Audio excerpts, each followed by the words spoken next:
Votre participation à elle seule traduit votre intérêt pour le développement de l'éducation en Haïti, pour le respect de ce droit humain qu'est l'éducation, encore qu'il s'agisse du droit à l'éducation, du droit.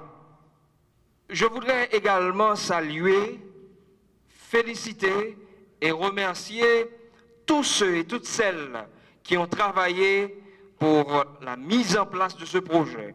Tous les acteurs qui œuvrent, qui ont travaillé et qui travaillent encore pour le renforcement de ce sous-secteur de l'éducation. Au nom du Fonds des Nations Unies pour l'enfance, 17 janvier 2023, à l'occasion du lancement du projet d'amélioration de la gouvernance du sous-système de l'éducation non formelle. L'éducation non formelle est une priorité du plan décennal de l'éducation et de la formation 2020-2030, traduite à travers 2 sous-programmes, l'éducation des enfants en dehors de l'école et l'éducation et l'alphabétisation des adultes. Ainsi, la vision politique est déjà bien établie pour nous orienter sur l'inclusion des enfants vulnérables, des jeunes et des femmes défavorisées qui sont non scolarisées ou déscolarisées. Je voudrais d'abord saluer la présence du représentant du ministre de l'Éducation, de la secrétaire d'État, des représentants des directeurs généraux du ministère et de l'ONAPE, qui témoignent du grand intérêt que le gouvernement accorde au projet qui nous rassemble tous et toutes en ce jour. Je voudrais ensuite adresser mes chaleureuses salutations aux représentants de l'UNICEF et à toute son équipe, aux autres membres de la SCIENF et aux responsables à divers niveaux qui ont uni leurs efforts pour rendre possible ce lancement. Ce projet financé par la Banque mondiale vise à mettre en place les dispositifs nécessaires en vue de l'organisation de la gouvernance du système d'éducation non formelle en impliquant tous les secteurs de la vie nationale pour garantir des opportunités d'apprentissage tout au long de la vie, l'acquisition de compétences aux enfants, aux jeunes et aux adultes en situation difficile et à besoins spéciaux que l'éducation formelle ne peut satisfaire. Je reprendrai un mot cher au ministre Maniga. L'école, pas qu'attendre. L'école ne peut pas attendre pour toutes les catégories sociales de ce pays.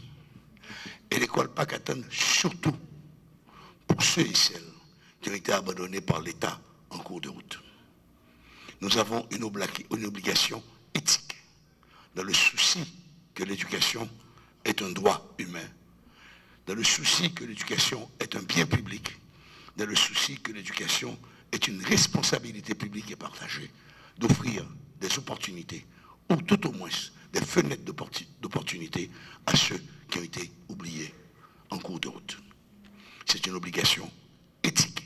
Elle n'est pas seulement morale, liée à une approche judéo-chrétienne, elle est fondamentalement éthique, liée à notre perception de l'humain.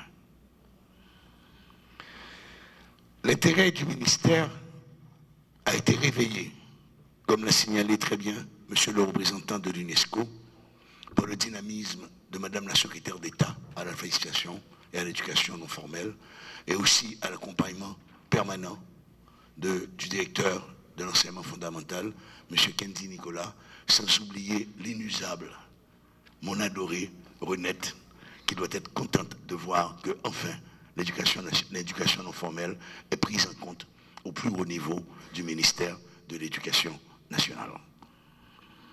L'éducation non formelle, dont l'alphabétisation, représente un instrument incontournable pour amener le pays sur la voie de la modernisation.